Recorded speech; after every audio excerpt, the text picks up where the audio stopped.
Bölüm 626, değişim ayrıca Samanyolu'na en yakın olan 13. Ekibe'de 9 numaranın evi olan dünyayı kontrol etmelerini emredin. Siyah üniformalı, 3 gözlü, kel adam emretti. Evet. Gümüş üniformalı Ast saygıyla cevap verdi. Sessiz yeraltı üssü orijinal sakin durumuna yeniden kavuştu. Bu gizemli örgütün üyeleri genellikle çok sessizdi, zar zor konuşuyorlardı. Lo Feng, koruma ekibini Yunmo gezegen gemisini alıp ışık hızının 50 katı hızla seyahat ederken, Samanyolu'ndaki karanlık evren bölgesine çoktan ulaşmış, görünüşte normal olan C sınıfı siyah disk şeklinde bir gemi vardı, yavaşça uçuyordu. Kaptan, bu alan güçlü bir ölümsüz tarafından uzay teknikleriyle değiştirildi, koordinatları engelliyor. Doğrudan dünyaya ilerleyemeyiz. Yeşil üniformalı, uzun boylu ve sağlam bir maymun adam saygıyla konuştu. Aniden delici bir ses çaldı. Durum, elimizdeki bilgilerin de gösterdiği gibi, gerçekten doğrudan dünyaya yönelemiyoruz. Solucan deliğinden geçmediği sürece, ancak buna ulaşmak yine de 3 yıla yakın bir zaman alır. İkincisi, organizasyondan bir ölümsüz almak uzay tekniğini kırın. Başka bir yeşil üniformalı sıska bayan saygıyla konuştu. Toplamda 8 yeşil üniformalı erkek ve kadın vardı, önlerinde gümüş üniformalı yaşlı bir adam duruyordu. Yaşlı adam başını salladı, solucan deliğinin ilk tercihi, gerçek evrende 3 yıl boyunca uçmak, bu organizasyonun kabul edemeyeceği bir şey. Ve uzay tekniğini aşmak için son derece güçlü bir ölümsüzün gelmesi gerekiyor. 1800 evreninde herhangi bir ölümsüz gizlenmiş insanların ülkeleri inanılmaz derecede değerli bir kaynak. Bu meseleyi lidere danışmam gerekiyor. Karanlık evren. Kan renginde üçgen bir gemi şok edici bir hızla ilerliyordu, çünkü Jade Dome gezegeni dünyadan 100 milyon ışık yılı uzaktaydı, dolayısıyla ışık hızının 50 katı olsa bile ona ulaşmak yaklaşık 2 ay sürecekti.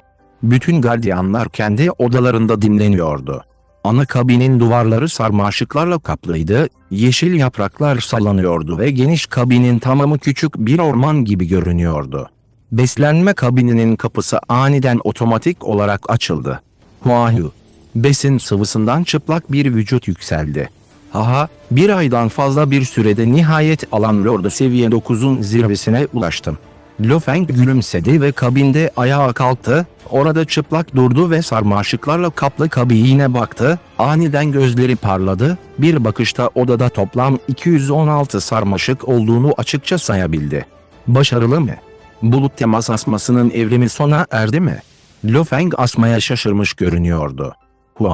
Sayısız asma, neredeyse inanılmaz derecede neşeli bir çocuğun ebeveynine sarılması gibi koştu, Lo Feng'i tamamen yuttu ve hızla küçüldü ve toplandı, çok hızlı bir şekilde, orijinal olarak devasa olan 10 metreden fazla çaplı çeyrekler. Tamamen sarmaşıklarla kaplı olan yeşil zırh saran bir vücut oluşturarak orijinal durumuna geri döndü. Lo Feng'in gözleri parladı. Zırhın rengi değişmeye devam etti, ara sıra gümüş, bazen yeşili, bazen ateş kırmızısı ve diğerleri saf siyah. Yapraklar çıkarken ve mutlu bir şekilde el sallarken aynı anda neşe ve mutluluk düşünceleri gönderiyordu. Daha önce renk değiştirebilse de bu o kadar kolay ve basit değildi, Sektör Lord'u seviyesi gerçekten de insan vücudunun evriminin zirvesidir. Lo Feng içeriden tamamladı. Yıldız gezgini seviyesinden Sektör Lord'u seviyesine kadar insan vücudunun özü büyük ölçüde gelişir. Sektör Lord'undan ölümsüzlüğe geçiş çoğunlukla bir ruh evrimiydi. Dolayısıyla Sektör Lord'u seviyesinde bu, insan vücudunun evriminin zirvesi olarak kabul ediliyordu. Elbette diğer yaşam formu ırkları içinde ufak farklılıklar vardı. 216 asmaya dönüşen, zirve Sektör Lord'u düzeyinde bulutla temas eden asma, normal bir bulutla temas eden asmadan çok daha güçlü. Lo Feng mutluydu. Seviye ne kadar yüksek olursa, biri aynı seviyede olsa bile normal bir savaşçı ile istisnai bir savaşçı arasındaki fark gittikçe büyürdü. Yıldız seviyesinde, evrendeki dahilerin köken yasalarını anlayabilenleri çok azdı, güçlü olanlar çok daha güçlü değildi. O zamanlar bir dahi ile normal bir insan arasındaki fark çok büyük değildi. Ancak evren seviyesinde, dahiler olarak adlandırılmaya layık olan benzer evren seviyesi 9'ların çoğu, yasaların bir kısmını zaten kavramış olurdu. Şu anda güç farklılıkları eskisinden daha da büyük olacaktı. Sektör Lord'u seviye 9'da. Hukuk anlayışı, iç dünya, kendi yarattığı teknikler, özel karşılaşmalar veya benzerleri tüm bunlar, dahi bir sektör lordu ile normal bir sektör lordu arasındaki güç farkını çok büyük hale getiriyordu. Öyle ki tarihte, kendi seviyelerindeki resmi seviyedeki ölümsüzleri öldürebilen bazı süper sektör lordları vardı. İstisnai sektör lordlarının normal olanlarla karşılaştırıldığında çok büyük farklılıklara sahip olduğu görülebiliyordu. Seviye ne kadar yüksek olursa fark da o kadar büyük olur. Bir teori. Altın boynuzlu canavar ve bulutla temas eden asma aynaydı. Başlangıç seviyesindeki yıldız seviyesindeki altın boynuzlu canavar ve bulutla temas eden asma, diğer ırklarla karşılaştırıldığında güç seviyelerinde oldukça keskin bir farklılığa sahipti. Güçleri arttıkça istisnai olanlar giderek daha şok edici hale geliyordu. Sektör Lordu seviyesinde, bulutla temas eden en mükemmel asma 360 asmaya sahip olacak şekilde gelişebilirdi, en düşük asma ise yalnızca 36 ile, fark 10 kattı. Asmanın evrimi ne kadar mükemmel olursa, ölümsüzlüğe ulaşmak da o kadar zor olur. Lo Feng omzunda filizlenen tek yaprağı ovuşturdu ve yumuşak bir şekilde şöyle dedi, öğretmenimin sektör lordu bulut temas asmasında sadece 108 sarmaşık vardı ve senin 216 sarmaşığın var, ancak seni kesinlikle ölümsüzlüğe dönüştüreceğim. İzin hakkı hemen dalgalanmaya başladı. Zaten sektör lordu seviyesine ulaştınız, şimdi yapmanız gereken şey hızla sektör lordunun zirvesine ulaşmak. Lo Feng izni bıraktı ve hafifçe salladı, ardından hızla zırhın içine girip ortadan kayboldu. Bulutla temas eden sarmaşığın ölümsüzlüğe ulaşması zaten çok zor, ancak altın boynuzlu canavarın ölümsüzlüğe ulaşması daha da zor, çok daha zor. Lo Feng kabinde bağdaş kurarak oturdu ve düşündü. Onun soyundan miras kalan anılar geniş ve karmaşıktı. İçinde ölümsüzlüğe ulaşanlara dair uyarılar ve örnekler vardı. Sektör lordu seviyesinin zirvesinde sıkışıp kalmış sayısız altın boynuzlu canavar nesli vardı, bunların %99'u geçemedi, çoğu bu seviyedeydi, ölümsüzler kadar güçlüydü, ancak 9. sektör lordu seviyesinde takılıp kaldılar ve sonrasında öldü. Bu aynı zamanda evrenin adaletiydi. Bir ırk ne kadar güçlüyse, ölümsüzlüğe ulaşmak da o kadar zordu. Bunun tersine, insanların ölümsüzlüğe ulaşması 10 binlerce kat daha kolaydı. Elbette insanların büyürken sahip olduğu kaynaklar hiçbir zaman altın boynuzlu bir canavarınkiyle kıyaslanamaz. İlkel bölgeyi terk ettiğimden beri, kan nehri kristalini emmeyi hiç denemedim, şimdi deneyeceğim. Lo Feng'in gözleri bağdaş kurup otururken parladı. İç dünya. Devasa siyah bir dağ silsilesine benzeyen altın boynuzlu canavar ayağa kalkarken gürledi. İblis notu mirası şu ana kadar sona erdiğinden beri, onun kuralına göre 100. kristalin emilmesi için girişimde bulunulması yaklaşık 10 yıl sürmüştü. Ancak bu onun beklentilerinin dışındaydı. 100. kristali absorbe etmek inanılmaz derecede zordu. Özellikle öldürme aurası, 100. kristalin oluşturduğu yoğunlaştırılmış öldürme aurası, öncesine kıyasla niteliksel bir değişime uğrayacaktı, dolayısıyla Lo Feng her seferinde başarısız oldu. Altın boynuzlu canavarın iki büyük nehre benzer gözü sağ pençenin vuruşuna bakıyordu, avucunda zaten bir yarık vardı, sürekli taze kan akıyordu, kan nehri kristali kanın üzerinde yüzüyordu. Gürültü. Sonsuz öldürme aurasını oluşturmadan önce emilen 100 kristal, güçlü bir irade neredeyse bir sel gibi saldırıya uğradı, her dalga bir öncekinden daha güçlü, dalga üstüne dalga atıyor, önceki dalga bir sonraki için bir adım gibi hareket ediyor, tekrar. Lo Feng'in iradesi yoğunlaştı ve sağlam bir top oluşturdu. Bu sefer öncekinden çok daha iyi hissediyorum. Buna dayanabileceğimi hissediyorum. Dayan. Mecburum. Bir süre sonra Lo Feng şaşkın hissetti, bilincini kaybetmenin eşiğindeydi, ancak tek inancı onu devam ettirdi. Öldürücü auranın Lo Feng'in tamamen çökmesine yol açmadan önce başka bir güç seviyesine ulaşması gerekiyordu. Belli bir süre sonra, Sonsuz öldürme aurası hızla geri çekildi ve arkasında bir sakinlik bıraktı. Lo Feng'in neredeyse bilinçsiz bir duruma ulaşan iradesi anında bilincine kavuştu. Kahretsin, öldürücü auraya başarıyla dayandım. Lo Feng içindeki sevinçten deliye dönmüştü. Daha sonra, korkunç yoğun bir acı, altın boynuzlu canavarın vücudundan Lo Feng'in bilincine çarptı. Evet. Kabinin içinde toprak bedeni hemen metal zemine diz çöktü, parmakları metali güçlü bir şekilde kavruyor, geride izler bırakıyor, dişlerini gıcırdatıyor ve diş etlerinden sert kan akıyordu. Kendi iç dünyasında, Mosha Klan üyesi ve altın boynuzlu canavar yoğun acı içindeydi, özellikle de kristali emen altın boynuzlu canavarın ana gövdesi uçtu ve metal dağlara çarptı, yeri kesti ve yüksek sesle kükreyerek gökyüzüne doğru uçtu ve doğrudan yere Ağrı. Bilincinin çökmeye hazır olduğu bir noktaya ulaşmıştı. Acele et ve geç. Geçmek. Lo Feng ve Mosha klanının üyesi kükreyerek dışarı çıktı. Ağlama. Uluma. Altın boynuzlu canavardan acı dolu çığlıklar yükseldi. Birden, neredeyse yere çarpan bir dağ gibi devasa bedeni, sanki inanılmaz derecede yorulmuş gibi, orada yayılmış yatıyordu.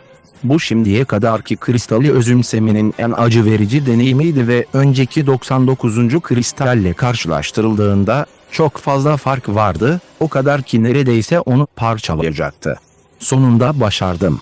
Canavar gürledi, sağ pençesindeki kan nehri kristalini tetikledi, sağ pençesi hemen değişime uğramaya başladı, içindeki kemikler, kaslar, pullar ve hücreler hızla özünden evrimleşti, bu değişiklik yüzeydeki pulların hale gelmesine neden oldu, son derece sıkı, öncekinden daha sağlam ve ışıltılı bir altın renginde. Sağ pençenin tamamı artık saf altındandı. Ayrıca kan kırmızısı gravür her yere yayılmış, kan rengi ve altın pullar tamamen birleşerek yükselen bir kırmızı ve altın efekti oluşturmuştu. Ve eğer biri pençe ve pulların gravürünü birlikte görürse, kükreyen canavar tanrısı kafasının tam bir resmini oluşturuyordu. Tam bir canavar tanrısı kafası kükreyen resmi. Uluma. Altın boynuzlu canavar kan kırmızısı altın rengi sağ pençesiyle yavaşça adım attı, bir gürlemeyle tüm yer sarsıldı ve yarıldı. Nasıl, ne kadar korkunç.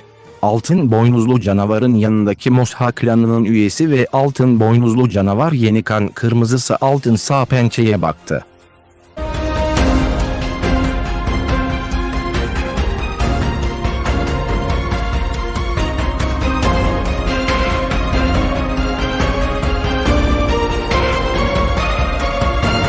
Bölüm 627, Dünya.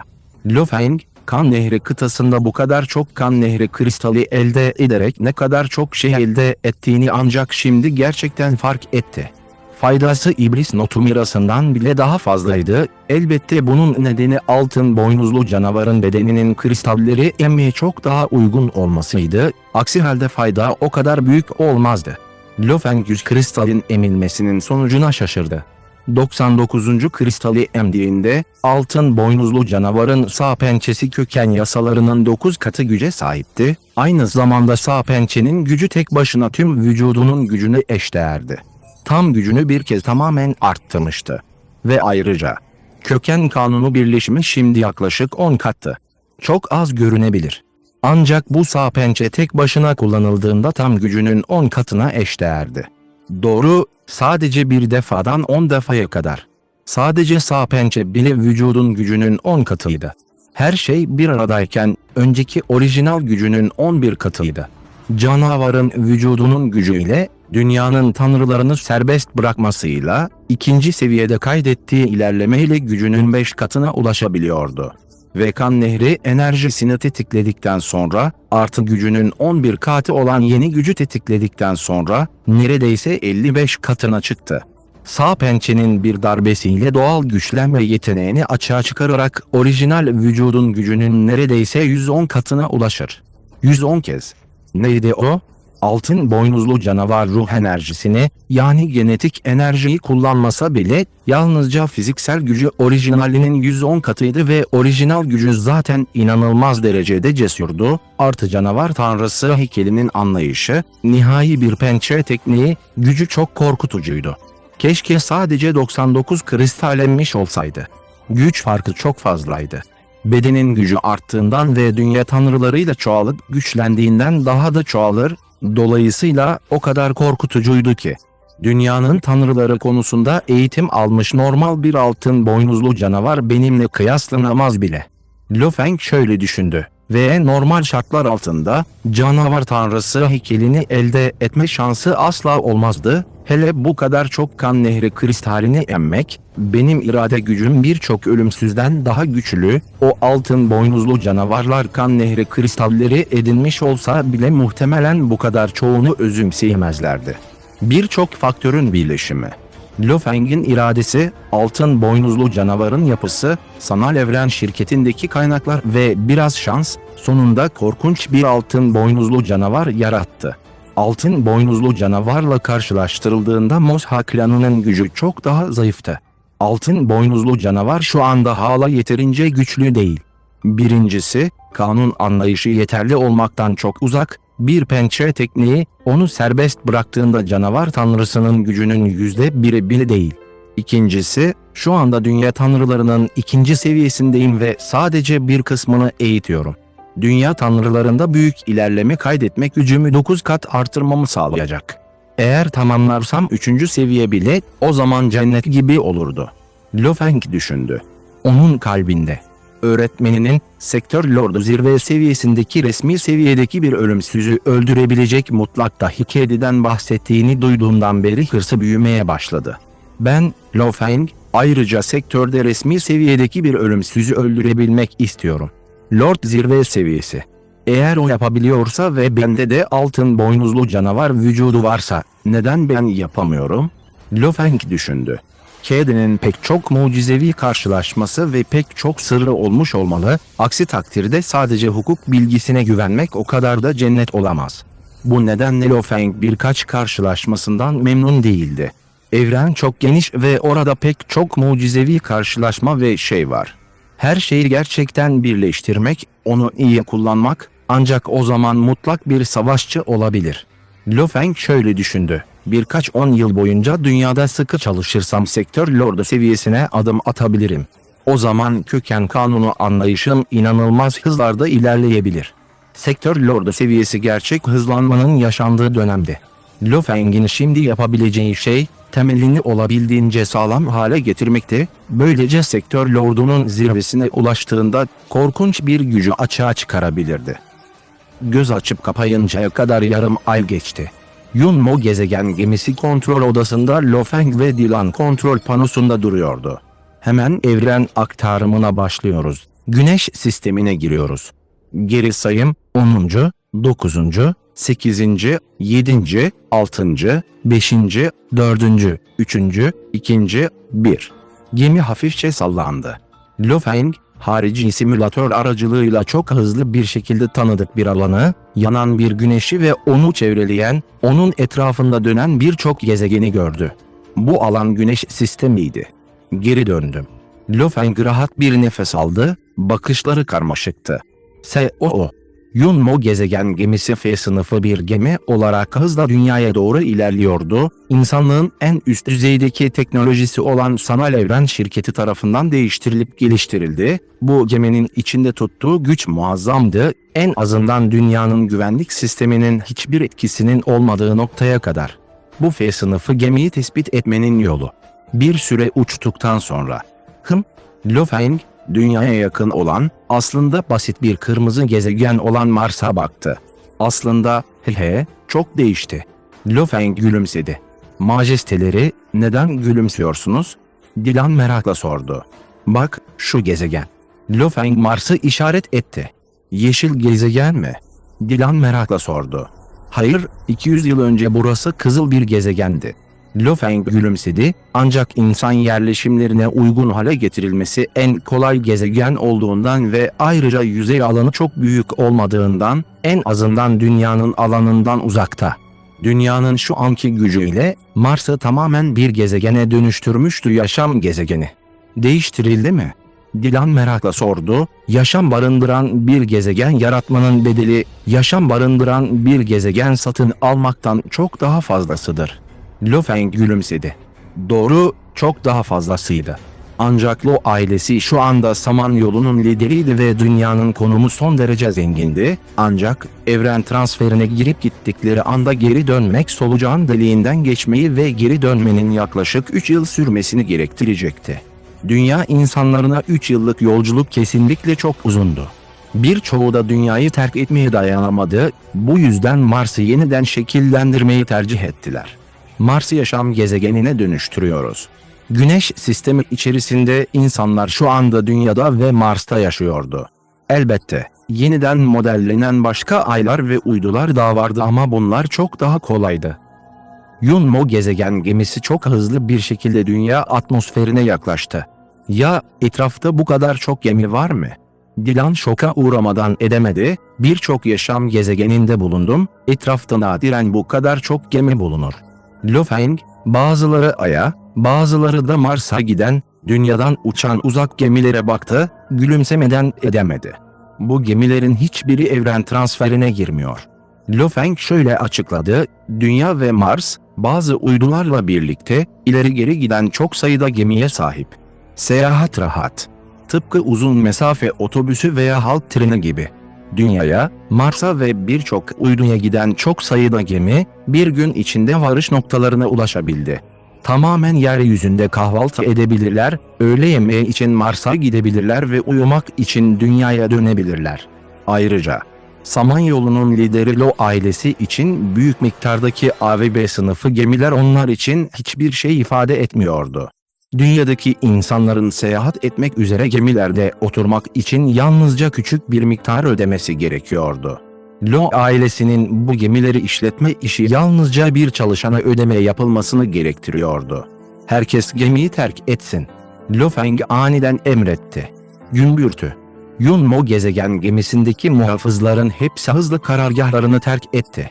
Dylan, onların izlerini gizlemekle görevlisin, Dünya tarafından keşfedilmek istemiyorum, çünkü birdenbire Dünya atmosferinde 1000'den fazla insan var. Lo Feng güldü. Bu kolay. Dylan başını salladı ve gülümsedi. Büyük bir ölümsüz, eğer Dünya'nın tespitinden bile kaçamazsa bu bir şaka olurdu. Bir süre sonra, Lo Feng ve koruma ekibi dışarıdaki alanda duruyordu, Yunmo gezegen gemisi Babata'nın deposunda tutuluyordu. Dylan, muhafızları kendi dünyanda tut. Lo Feng gülümsedi, tüm ihtişam olmadan dönmem en iyisi olur. Evet. Dylan başını salladı. Dylan orada 100.000'den fazla korumaya baktı ve el sallayarak hepsini kendi iç dünyasında tuttu. Bir sektör lordunun yarattığı dünya inanılmaz derecede kullanışlıydı ve hatta insanların içinde yaşamasına bile izin veriyordu.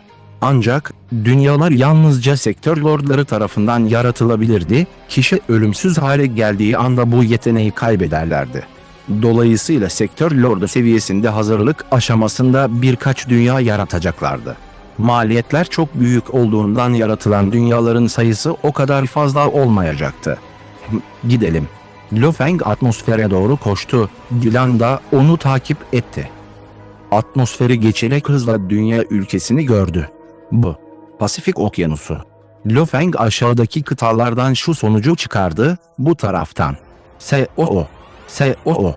Lo Feng ve Dylan'ın uçuş hızı çoktan korkunç bir hıza ulaşmıştı, bir saniye içinde Pasifik Okyanusu'ndan Amerika'ya yaklaşarak uçtular ve sonunda Asya'nın üstüne ulaştılar. Ne güzel bir gezegen. Dylan aşağıdaki gezegene baktı ve eviniz fena değil diye bağırdı. 200 yıl sonra tekrar gelmeliydin. Lo Feng gülümsedi ve aşağıya baktı. Sağ. Dünya büyük bir değişime uğramıştı. Büyük Nirvana'dan önce dünya oldukça kalabalıktı, o zamanlar kirlilik seviyeleri çok kötüydü ve her yer dumanla kaplıydı. Büyük Nirvana'dan sonra tüm dünya son evresine girmiş, birçok şehir canavarların oyun alanı haline gelmiş, çorak araziler oluşmuş ve en geniş alan olan okyanuslar canavarların alanı haline gelmişti. İnsanlar yalnızca üslerde kalabilirdi, dikkatli ve tetikte. Fakat Lo Feng, Hon ve Yıldırım Tanrısı'nın evreni keşfetmek için dünyayı terk etmesiyle dünya değişime uğramaya başladı. Normal bir gezegeni yaşam gezegenine dönüştürebilecek kadar büyük miktarda teknoloji ve kaynak sayesinde dünyanın kendisini yeniden şekillendirmek son derece kolay hale geldi. Çok güzel. Lo Feng aşağıya baktı ve bağırdı. Tüm dünya yeşil bir okyanusa dönüşmüştü. Birçok gezegen türü etrafa yayılmıştı, ormanların içinde hareket eden küçük hayvanlar vardı. Bu hayvanlar sadece normal hayvanlardı, o zamanın canavarları değil. Çorak şehirler tamamen yok olmuştu. Ah, hayır. Hala az miktarda çorak şehirler vardı ve bunlar dünyanın yeni sakinlerinin ziyaret edip incelemesi için müze gibi korunuyordu.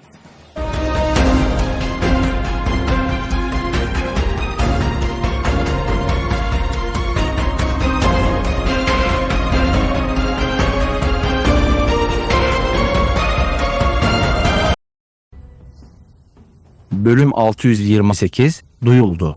Değişti. İnsan yoğunluğu azaldı. Lo Feng uçarken aşağıdaki şehre baktı. Tarım ve plantasyon alanları neredeyse yok denecek kadar azdı. Çoğunlukla insanların yaşadığı bölgeler, banliyöler, şehirler vardı.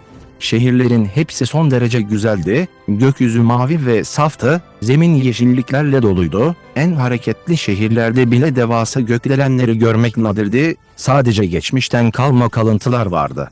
Majesteleri, o zamanlar nerede yaşıyordunuz? Dilan gülümsedi ve sordu. Orada.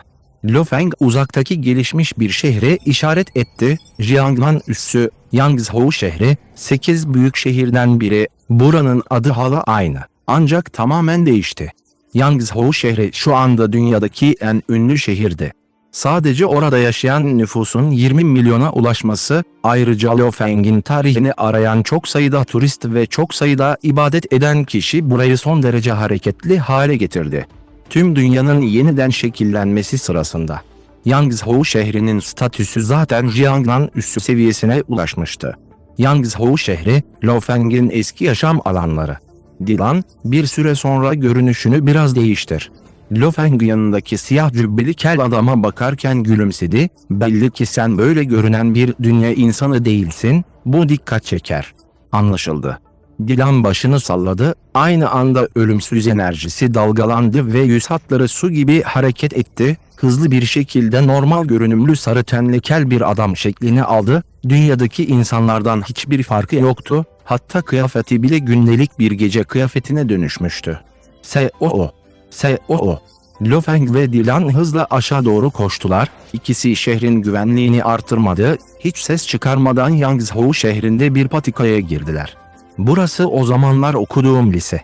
Bu benim sık sık gittiğim yol, hala aynı görünüyor. Eskiden yaşadığım bir yer var, kiralık bir yer. Lo Feng ve Dilan yürürken, Lo Feng 200 yılı aşkın bir süre önceki anılara baktı. Bir evren savaşçısı olarak hafızası son derece iyiydi, hatta bebeklik zamanlarına ait anıları bile çıkarabiliyordu. Burası kesinlikle kalabalık. Dilan uzaktaki geniş dojo sınırlarını işaret etti. Orada eğitim aldım. Lo Feng gülümsedi, o zamanlar üyelerden biriydim. Majesteleri orada eğitim görürdü ve şimdi siz Samanyolu'nun liderisiniz, bu dojonun bu kadar kalabalık olmasına şaşmamalı. Dilan gülümsedi ve başını salladı. Lo Feng çok uzakta olmayan bir restoranı işaret etti. Hadi o restorana yemek yemeye gidelim, 200 yıl sonra bile burada olmasını beklemiyordum. Lo Feng güneş gözlüklerini taktı ve Dilan'la birlikte restorana doğru yürüdü.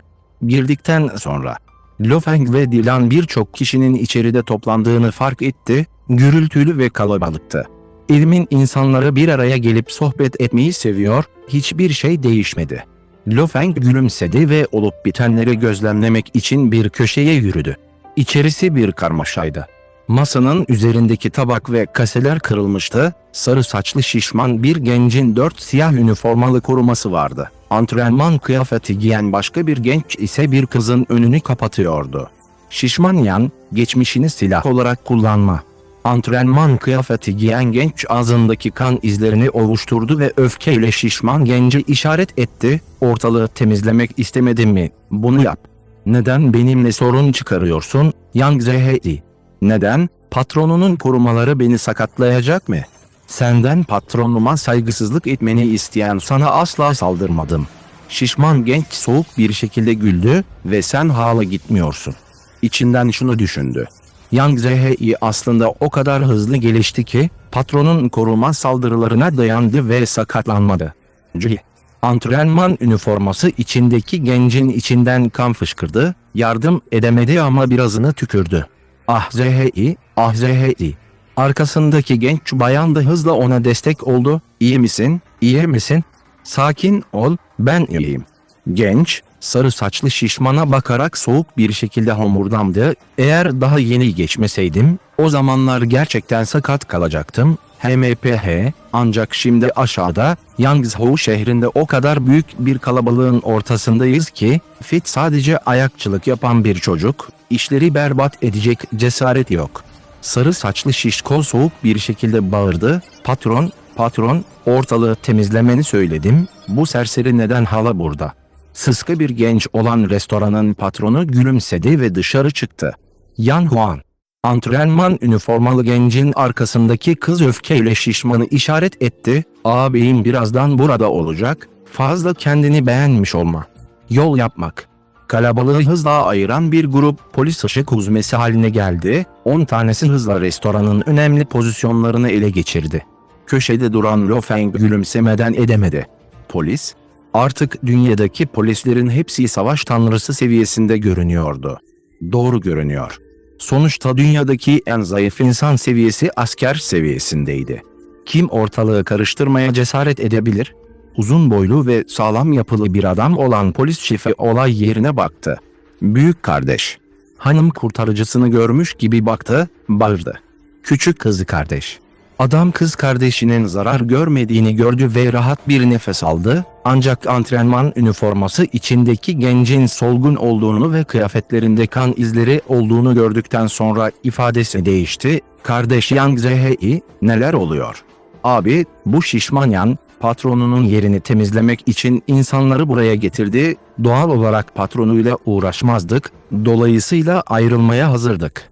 Ancak o, Yang Zhi'nin gitmesine bilerek izin veremedi ve kasıtlı olarak böyle aradı, hatta korumalarından birinin ona saldırmasına izin verdi. Şans eseri Yang Zhi, kalabalık ve insanlarla birlikte birinci kata düştü.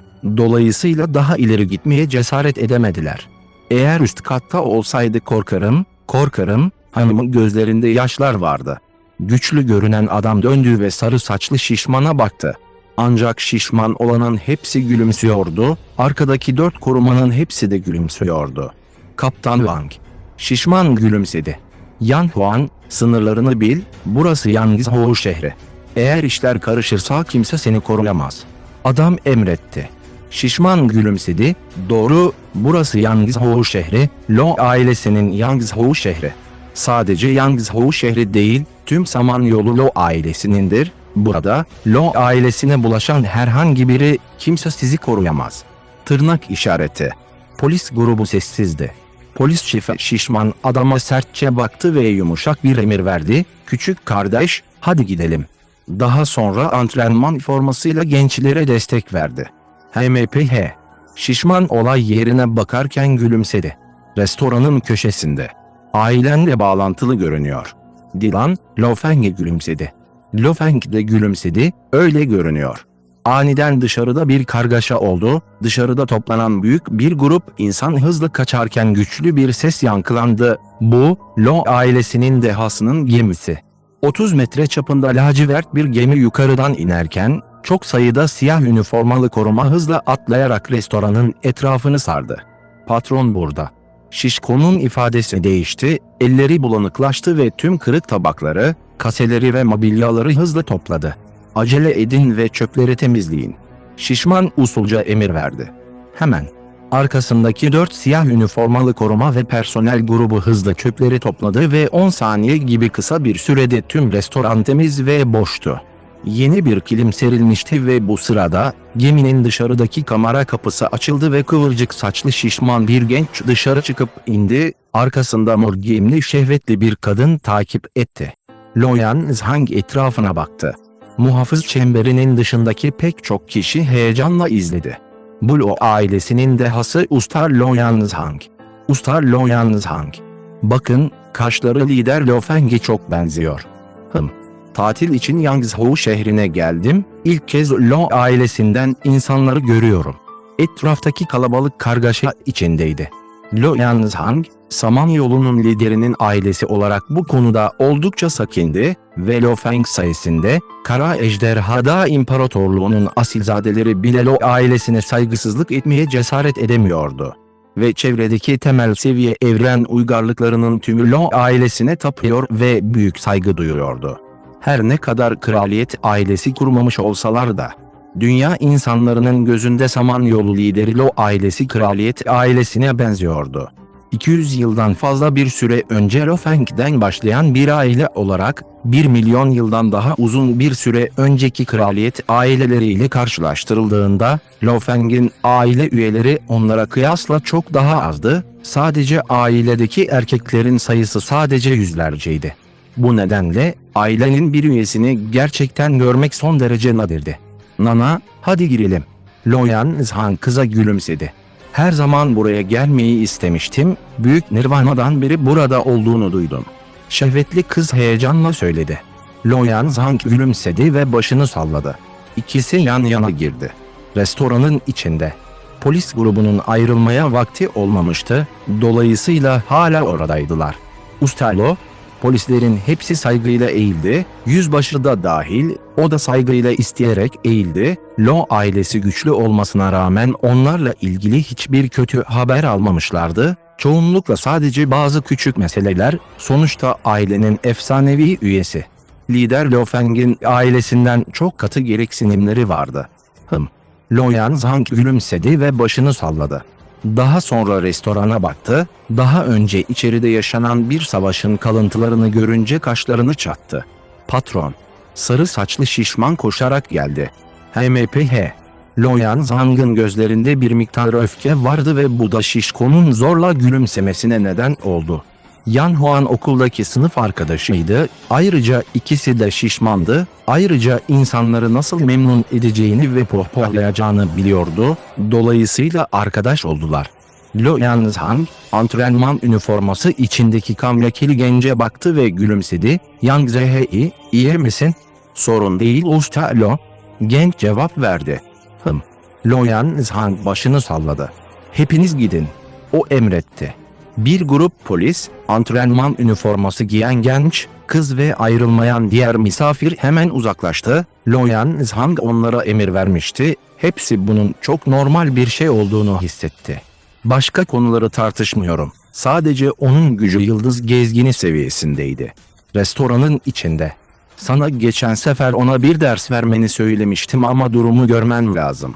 Lo Yanzhan sarı saçlı şişkoya soğuk bir bakış attı ve şöyle dedi, "Bir şeyler yaparken beni küçük düşürme, anladın mı?"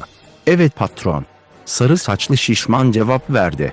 Lo Yanzhan aniden durdu, aniden restoranın köşesine bakarken ifadesi değişti, gözlerinde şok vardı, az önce sipariş vermişti ve herkesin gitmesine izin vermişti ve sanki herkes çoktan gitmiş gibi hissetti. Köşede duran iki kişi, yıldız gezgini seviyesindeydi ve orada olduklarının farkına bile varmadı, sanki hava varmış gibi. Bu serseri oldukça gaddar bir şekilde görünüyor ama gizlice başka bir şekilde davranıyor. Evrende oldukça uzun süre hayatta kalır. Ancak o senden oldukça farklı, Lo ailesinden mi? Dylan sordu.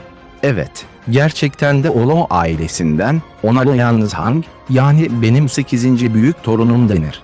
Lo Feng Dylan'a söyledi. Lo Yanzhan'ın baktığını fark ettiler. Ancak o zaman Lo Feng güneş gözlüğünü çıkardı, yüz kasları hafifçe hareket etti ve ona baktı. Ah! Lo Yanzhan'ın ifadesi tamamen solgunlaştı, alnından ter damlacıkları aktı.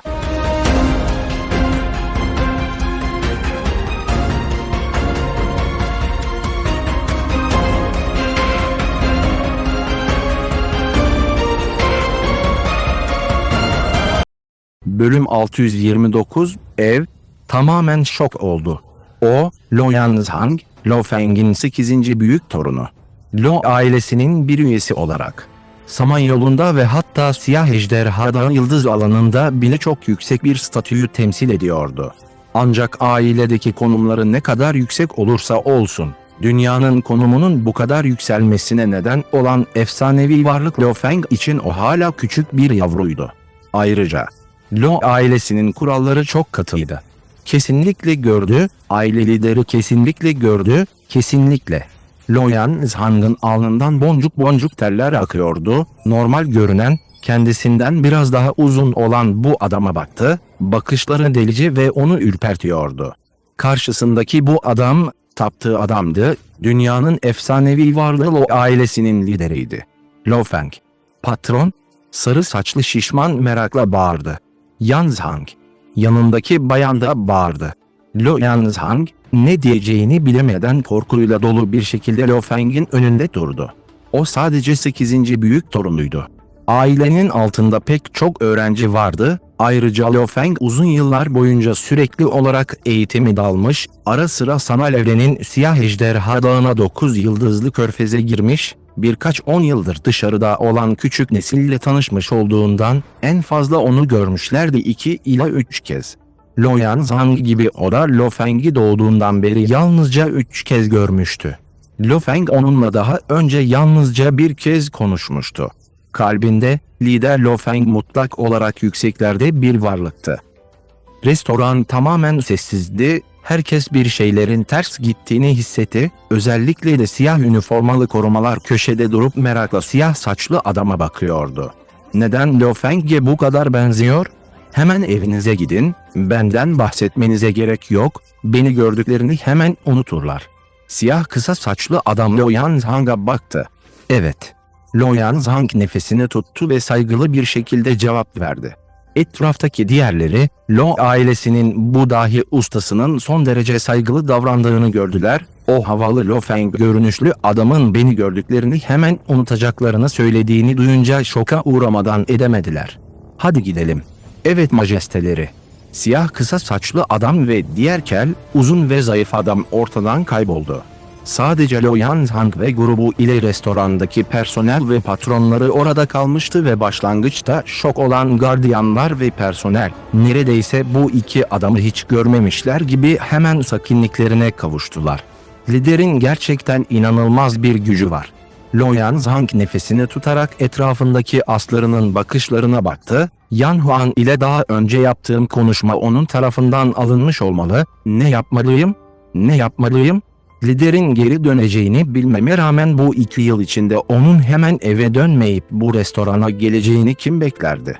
Lo Yanzhang içten içe endişeliydi. Patron hadi gidip yemek yiyelim. Şişman dedi. Yanzhang. Yanındaki bayan da bağırdı. Kapa çeneni. Lo Yanzhang öfkelendi, hem şişmanı hem de kızı korkuttu. Birinin yetersiz olması birçok başarısızlığa yol açar. Şişko'ya soğuk soğuk baktı ve hadi geri dönelim. Nana, sen kendin geri döneceksin, önemli işlerim var diye emretti. Evet.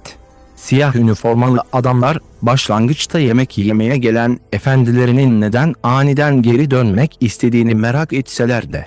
Ancak hepsi itaat ederek onu özel gemiye geri götürdüler ve hızla havalandılar. Dünya, Lo ailesi. Lo ailesi, Dünya Hala Dünya Birliği tarafından yönetiliyor olmasına rağmen tam ve mutlak bir güce sahipti. Ancak Samanyolu'nun tamamı Lo ailesinin kontrolü altında olduğundan doğal olarak onların konumu özeldi. Ve Dünya Birliği esas olarak 5 büyük ülkenin üst kademesinden oluşuyordu. Yangzhou şehri, Lo Feng'in eski ikametgahı. Dış kenarında devriye gezen birçok üniformalı muhafız grubu vardı. Muhafızların hepsi son derece gururluydu çünkü Lo ailesinin muhafızı olmak çok zordu. İlk olarak muhafızlarının çoğu ailenin doğrudan satın aldığı evren, yıldız seviyesinde kölelerdi ve çok sayıdalardı. Bu nedenle dünyadan alınan muhafızların standartları çok daha yüksekti. Yoldaş statüsünde bile en düşük gereksinim, savaş tanrısı seviyesinde bir savaşçıydı. Ancak Lo ailesine katıldıkları sürece bir savaş tanrısı olarak girseler bile hızla yıldız gezgini seviyesine ulaşacaklardı. Lo ailesindeki yıldız gezgini seviyesi oldukça normaldi. Ustaların çoğu yakın zamanda geri döndü. Doğru, Siyah Ejderha Dağı yıldız alanından uzakta olan Zhenjing yıldız alanında bulunan Lord Puyang bile geri döndü. Yaklaşık yarım yıl boyunca gemisiyle karanlık evrende koştuğunu duydum. Usta hainin de evren görevinden vazgeçip geri döndüğünü duydum. Eski konuttaki personelin hepsi şunu tartışıyordu: güçlü bir aile olarak Lo ailesinin müritlerinin çoğu diğer gezegenlerdeydi ve dünyada çok azı kalmıştı. Ancak son zamanlarda hepsi hızla her yerden geri döndü, personelin hepsi bunun anormal olduğunu hissetti. Lo'nun eski ikametgahı, çekirdeğinde sessiz bir avluydu. Bu bahçenin aile içinde özel bir konumu vardı çünkü burası Lo Feng'in erkek kardeşi Lo Hua'nın yaşadığı yerdi. Avlunun içinde büyük kardeş Lo Hua. Lo Hua kapıyı itti ve dışarı çıktı. Bahçede duran Lo Feng ve Dilan'a baktı. Şaşkınlıkla bağırmaktan kendini alamadı. İki kardeş sarıldılar. Gerçekte ortaya çıkışınızın üzerinden 200 yıldan fazla zaman geçti. Lo Hua gülümseyerek söyledi. Uzun zaman oldu, dünya çok değişti. Lo Feng kardeşine başını salladı. 200 yılı aşkın süredir kardeşi hiç yaşlanmış gibi görünmüyordu. Hala bir öğrencinin gençliğiyle. Annem ve babam nerede? Lo Feng sordu. Sormaya gerek var mı? Elbette sanal evren oyunlarında mücadele ediyorlar.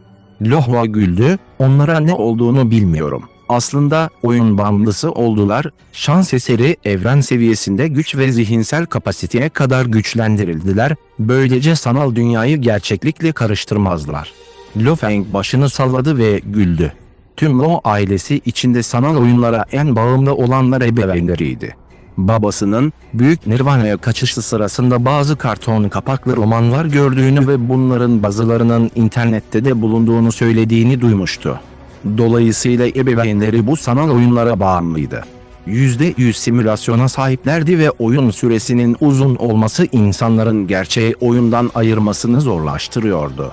Evrendeki birçok zengin öğrencinin akıl hastalıkları geliştirmesinin nedeni de buydu. Fakat Lo Feng, ebeveynlerini ve küçük kardeşini evren seviyesine zorlamak için tamamen kaynaklara güvenmişti. Tamamen kaynaklara dayanan bu tür evren seviyeleri, evren seviyesinde küçük bir köle ordusu satın almak için yeterliydi. Elbette birkaç evren seviyesini zorla yaratmak Lo Feng için hiçbir şey değildi. Abi, bilmiyorsun, beni her gördüklerinde oyunları tartışmak için çok heyecanlanıyorlar, bu oyunda katliam yaptıklarını ve büyük patronlar olduklarını söylüyorlar. Lo Hua başını salladı ve güldü, hatta hayatlarının buna değdiğini bile söylediler, oyunu oynamak onlara sanki başka bir hayat yaşıyormuş gibi hissettiriyor. %100 simülasyon, gerçekten heyecan verici. Lo Feng güldü, mutlu oldukları sürece. Her sanal oyun birkaç 10 yıl sürer, bütün bir hayatı yaşamak gibidir. Lo Hua güldü, biraz para harcayarak sanki 1000 çağ boyunca yaşamışlar, birçok sanal oyun oynamış ve birçok hikaye deneyimlemiş gibi oluyorlar. Lo Feng başını salladı. Hayat farklıydı. Ebeveynleri gençken, dünya kaos içindeydi ve kaçmak zorunda kaldılar ve ara sıra okumak için bazı romanları kazımak zorunda kaldılar. Yıllarca süren kaçışlar sırasında sonunda üste kök saldılar. Ancak kiralık bir evde kalmak zorundaydılar, iki kardeşe bakmak için çok çalışıyorlardı. Sonunda 40 ve 50'nin üzerine çıktıklarında Lo Feng ancak o zaman ayağa kalktı. Ailesi sonunda rahatlayabildi. Gençliklerindeki hayallerini gerçekleştirmek, sanal evrende oyunlar oynamak, kıyaslanamayacak kadar heyecan verici ve tatmin edici. Elbette. Bu kadar çok oynamak için para ve zamana ihtiyaç vardı. İnsanlığın evrendeki istikrarı, pek çok normal insanın bundan keyif almasına izin vermesi, bunların hepsi onu koruyan sayısız savaşçıya dayanıyordu. Lo Feng'in arkasında duran Dilan ciddi bir şekilde şunları söyledi, evrendeki sayısız ırk, bazı zirve ırklar birbirlerine karşı savaş halinde, daha zayıf ırklar ast haline geliyor veya kendi ittifaklarını oluşturuyor, hepsi hayatta kalmak için savaşıyor. Her saniye insanlar ölüyor insanlık için, eğer o büyük savaşçıların hepsinin düştüğü ve insanlığın kaybettiği bir gün olsaydı, o normal insanlar bunun tadını bu şekilde çıkarmaya devam edemeyeceklerdi. Lo Feng ve Lo Hua şok oldular. Başlarını salladılar. Majesteleri, mutlak bir varlığın özelliklerine sahipsiniz. Dilan, Lo Feng'e baktı, öğretmenim bile seni övüyor, destekliyor. İnsanlığı destekleyen temel direklerden biri olacaksın. Lo Feng. Avluya bir silüet girdi. Lo Feng döndü ve uzun saçlı X ineği gördü. Bal. Lo Feng utangaç bir şekilde gülümsedi. Geri döndüğün anda kardeşini ararsın. Soğuk bir şekilde homurdandı. Hayır, daha önce ruh enerjimle tarama yaptım ve sen evde değildin. Lo Feng gülümsedi ve hızlı konuyu değiştirerek yürüdü. Doğru, geri döndüğümde o serseri Lo Yanzhang'ın işleri nasıl yaptığını gördüm. Yanzhang'ı mı kastediyorsun? X yine biraz öfkeyle kaşlarını çattı. O oldukça sorunlu, aile çekirdeği onun hakkında gizlice kanıt topluyor, ancak en azından o çok büyük bir üzücü olay yapmadı. Madem bu konuyu açtın, ben de derhal aile mahkemesine gönderin, hükmünü ve cezasını kabul edin. Bir aileyi yönetmek, özellikle de 10.000 yıl, 1 milyon yıl, hatta 1 trilyon yıl sürecek olan bir aileyi yönetmek. Kesinlikle tek bir kişinin yargısına ve kararına güvenemezdi ve Lo Feng'in ailenin tüm işlemlerini yönetecek zamanı yoktu, dolayısıyla aile kurallarına sahip olmaları gerekiyordu. Ve bir aile mahkemesi. Bu birkaç yıldır hiçbir şeyi dert etmedin.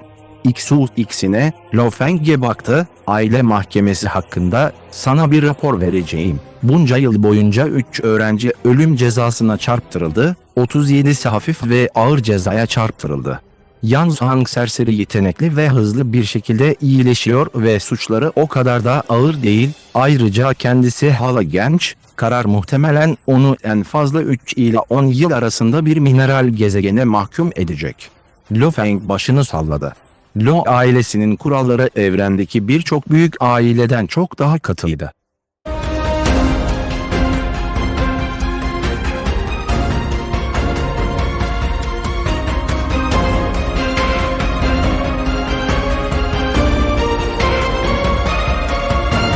Bölüm 630, Böcek Klanı ana yuvasının planı. Eşiyle bir süre sohbet eden ve 2 oğlunu ayrı ayrı gören Lo ailesi, o gece bir tören düzenledi. Lo ailesinin müritleri evrenin dört bir yanından hızla geri döndüler. Akşam toplantı başladı, salon öğrencilerle dolup taşıyordu. Selamlar lider. Salonda 2000'den fazla kişi saygıyla diz çöktü. Haha. Lo Feng ana koltuğa oturdu, aşağıdaki kalabalığa bakarken gülümsedi. Bu 2000'den fazla insan hem erkek hem de kadınlarla doluydu. 200 yılı aşkın bir süredir birçok nesil oldu. Şu anda en genç olanı 11. nesil torunu. Aşağıdaki 2000 kişi arasında toplam 500'den fazla erkek vardı. Geri kalanlar kadındı. Tabii ki çok daha fazla gelin, torun ve benzerleri vardı. Ailede tek eşli birçok kişi olmasına rağmen sonraki nesiller, evreni daha çok keşfedip daha fazla bakış açısı kazandıkça diğer ailelerden etkilendiler. Birçoğunun çok sayıda, hatta onlarca karısı vardı. Evrendeki güçlülerin, güç ve statüye sahip olanların genellikle çok sayıda karısı vardı. Elbette. Bugünkü aile toplantısına katılan erkeklerin her biri en fazla 3 eş getirmiş, daha fazlasını getirmeye cesaret edememişler. Hepiniz kalkın. Lo Feng emretti. Evet aile lideri. 2000'den fazla kişi ayağa kalktı. Lo Feng aşağıda ebeveynleri tarafından taşınan bebeklere baktı, birçoğu gözlerini kırpıştırıp ona baktı, bazılarının koyu mavi gözleri vardı, bazılarının ise karışık kan olduğu belliydi. X'ine. Lo Feng yanındaki karısına yavaşça şöyle dedi, sonraki nesillerin hepsinin daha fazla karısı var gibi görünüyor, çocuk sayısı da artıyor. X'ine başını salladı, 9. nesil torununuz Lokedi gibi onun da 51 karısı var, 3'te biri dünya insan soyundan, geri kalanların hepsi evrendeki diğer ırklardan, tabii ki hala buna yakın ırklar. Dünya kadınlarının. Aile kuralımız budur. Onun 21 oğlu ve 28 kızı var. Lo Feng'in dili tutulmuştu. Lokedi mi? Kötü. Ailenin itibarı artıyor ve Lo ailesi güçlendikçe, özellikle de senin denetçi elçi pozisyonunu üstlenmenle, Ganu evren ülkesinin 4 iş adamından biri olmanla, ülkedeki birçok eski ırk birbirine karışacaktır. X'ine çaresizce, bu sonraki nesil çocukların onlardan çok şey gördüğünü ve doğal olarak onlardan etkilendiğini söyledi. Evrendeki o kocaman ailelerden bazıları 10.000'den fazla eşle evleniyor ve 10.000'den fazla çocuk sahibi oluyor. Onlarla karşılaştırıldığında Lo ailemiz hala iyi durumda, dedi X'ine. Lo Feng sessizdi.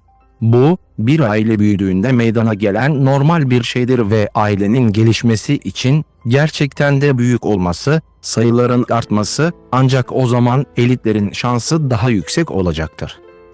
X yine gülümsedi, evrendeki şu kadim aileler, ki bunların trilyonlarca müridi yok.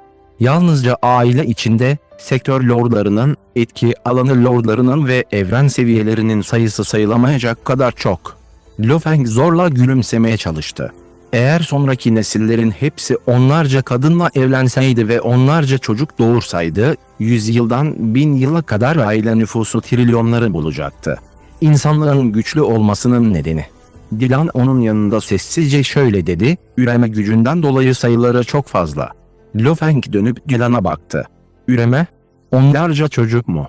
Neden her seferinde bir gruba sahip olan bir dişi domuzun doğum yapması gibi bir duyguydu bu? Bay Dilan haklı.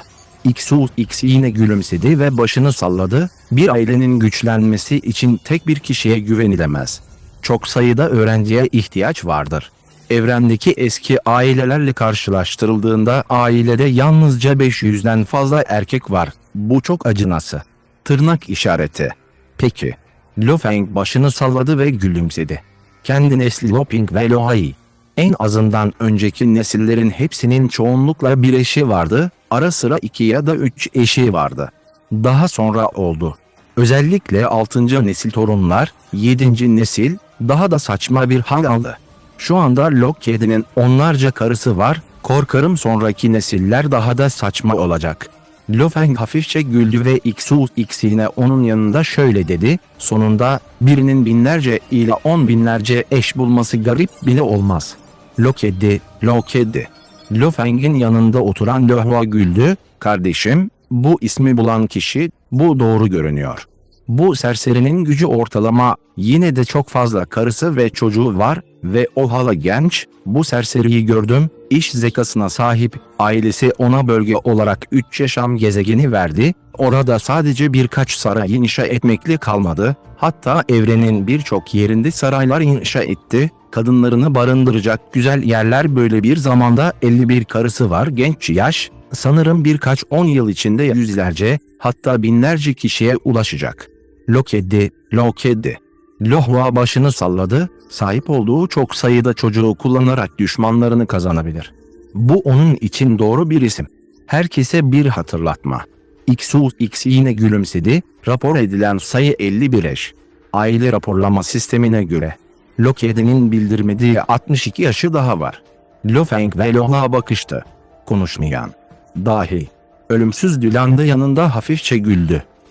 Bu toplantıda Lo Feng bebeklerle oynuyordu, tabii ki onu en çok şok eden şey hareketsizdi. Lo Feng'in bir hissi vardı. Eğer bu devam ederse, ailesi son derece büyüyecekti, tabii ki Kara Ejderha İmparatorluğu Kraliyet ailesi veya Jiski ailesi veya benzerleri eski ailelerle karşılaştırıldığında, ailesi 100 milyonun üzerine çıksa bile, bu kadim ailelerin küçücük bir kısmı bile olmazdı aileler. Törenden sonra, Lo Feng, X'ine, Loping ve Lohai bir aile olarak birlikte oturuyorlardı. Baba, Lohai sordu, bu sefer ne kadar süre sonra geri döneceksin? Küçük Hai, bu sefer dünyada oldukça uzun kalacağım.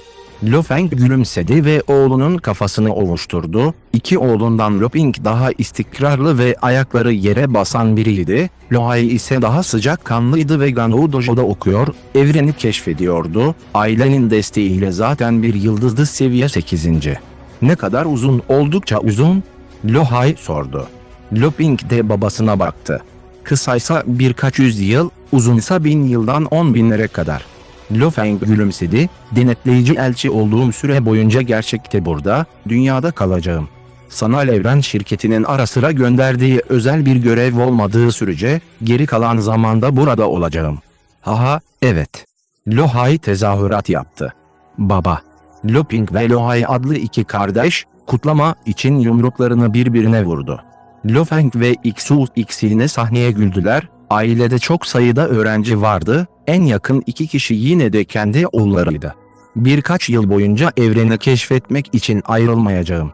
Lohay bağırdı, ben dünyada olmak istiyorum. Haha baba, senin muhafız grubundan aslında 10 sektör lordu ve 100 alan lordu var. Hehe, hatta bir ölümsüz bile gelecekte bana öğretecek çok kişi olacak.